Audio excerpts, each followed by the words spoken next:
dengan nama Knit Lipai, dan kita ada 6 anggota, yakni ada saya Aditya Cahya, ada saya Edrofi Agustin, dan ada saya Ana Makatus Salika, ada saya Aisyah Dian Fatmawati, ada saya Dede Triyohini, dan tentunya ada saya sendiri sebagai moderator, yaitu Sena Indah Widya Astuti. Baik, di sini akan dilanjutkan oleh presentator kita pertama, yaitu ada Kak Renda. Baik, yang pertama saya akan mempresentasikan materi yang pertama, yaitu riwayat hidup Knit Lipai. Jadi Knit Lipai lahir pada tanggal 9 Juni 1999 di Edgeworth, Connecticut sebagai anak 7 dari 8 bersaudara. Ayahnya bernama Ernest Reginald White yang lahir pada tahun 1872 dan meninggal pada tahun 1966. Ibunya bernama Margaret White yang lahir pada tahun 1873 dan meninggal pada tahun 1951. Meski ayahnya berprofesi sebagai dokter, di daerah mereka kehidupan keluarga ini tidaklah senyaman bayangan orang kebanyakan.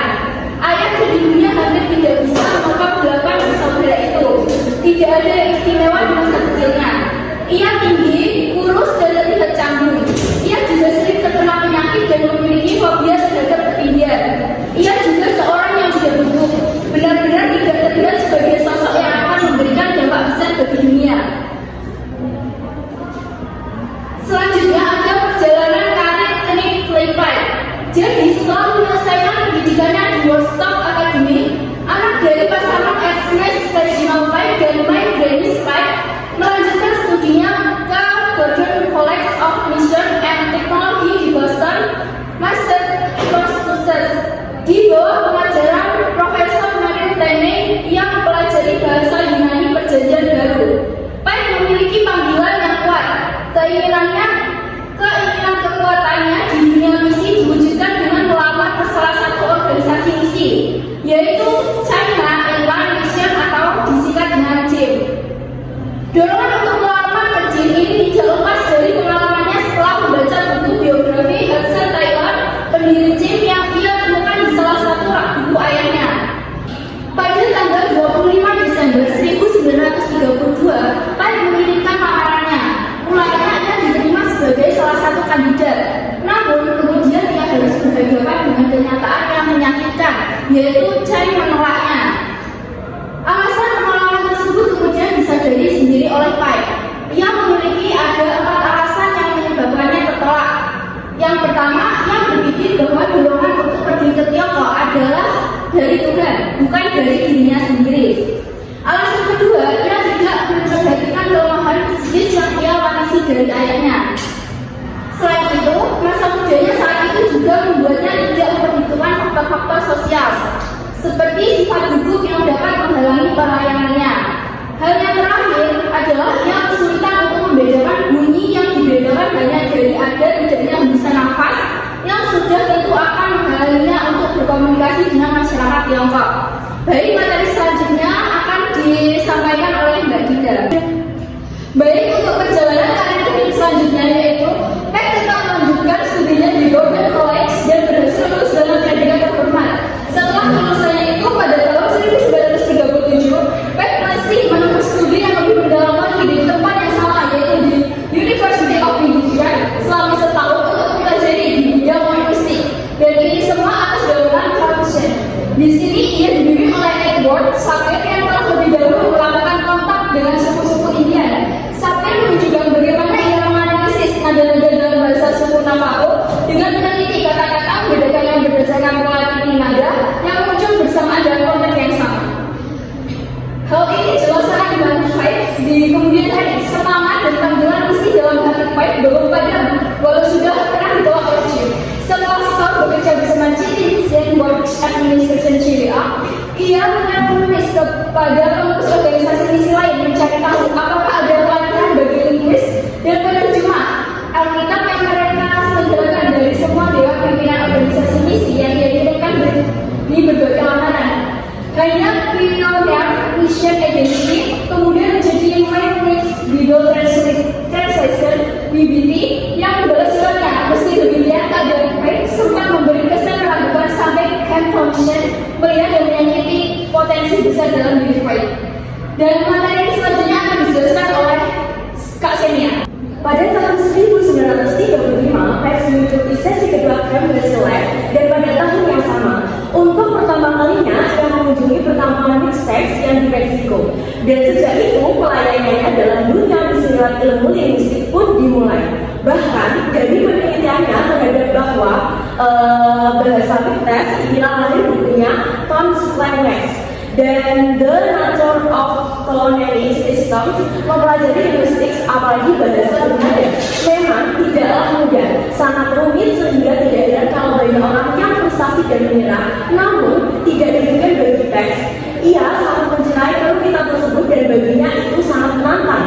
Ia dapat mengatasi dan menaklukkan kesulitan karena ada kesungguhan ketekunan yang kemudian membuat Pax menjadi seseorang yang cerdas.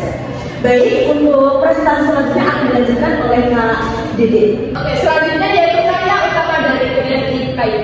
Yaitu yang pertama, Grammatical Consideration on the Classification of Language.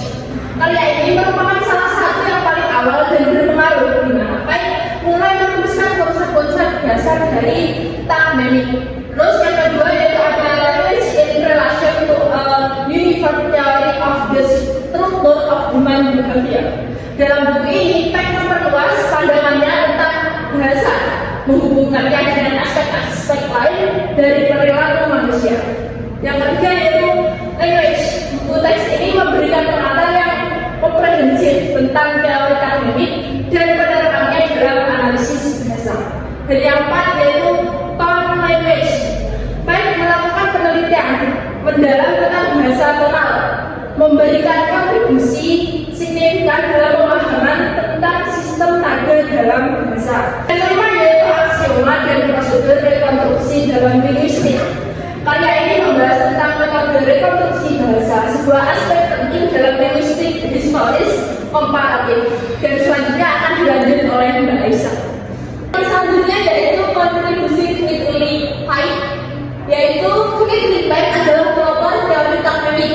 Beliau dikenal karena pandangannya yang unik tentang bahasa sebagai sistem yang kompleks dan dinamis. Kontribusi utama Paik adalah yaitu yang pertama, konsep taksonomi. Paik memperkenalkan konsep taksonomi sebagai unit terkecil dalam tata bahasa. Taksonomi terdiri dari slot atau posisi, kelas atau jenis unsur yang mengisi slot, dan fungsi atau peran unsur dalam struktur. Yang kedua yaitu perspektif. Paik melihat bahasa dari berbagai perspektif seperti gelombang atau dinamis, medan atau sistematis, dan matematikal atau satuan. Yang ketiga yaitu tentang etik dan enik. Paik membedakan antara etik atau analisis dari luar sistem dan etik analisis dari dalam sistem dalam penelitian bahasa. Dan yang keempat yaitu hierarki bahasa. Paik mengusulkan adanya 3 hierarki dalam bahasa yaitu fonologi, gramatika, dan leksikon. Baik, materi selanjutnya akan disampaikan oleh Kak Anna. Baik, saya akan menjelaskan materi yang terakhir, yaitu kontribusi Knightley Paik dan lainnya. Knightley Paik juga memberikan kontribusi terhadap perkembangan linguistik terapan. Paik memiliki kemampuan yang luar biasa dalam melatih pelajar untuk menganalisis bahasa-bahasa yang kurang terjemah kala itu. Kepada murid-muridnya, Paik menekankan bahwa bahasa-bahasa yang belum pernah tertulis dan belum pernah diketahui perlu mendapatkan perhatian yang besar. Bahasa-bahasa yang terancam punah itu menurut Paik harus dokumentasikan dan dilestarikan supaya dapat tetap hidup. Intinya, Knightley Paik adalah sosok yang penting dalam sejarah linguistik. Teori taksonomik yang beliau perkembangkan telah memberikan kontribusi besar dalam pemahaman kita tentang struktur dan fungsi bahasa. Untuk yang selanjutnya, saya kembalikan kepada moderator. Berikut tadi adalah materi yang sudah kami sampaikan, dan di sini kita ada referensi atau sumber-sumber yang sudah kita cari. Ada nama bahasa, language in relation to a unified theory of the structure human behavior, ada situs biografi tokoh Kristiani. Sekian presentasi dari kami, semoga bisa diambil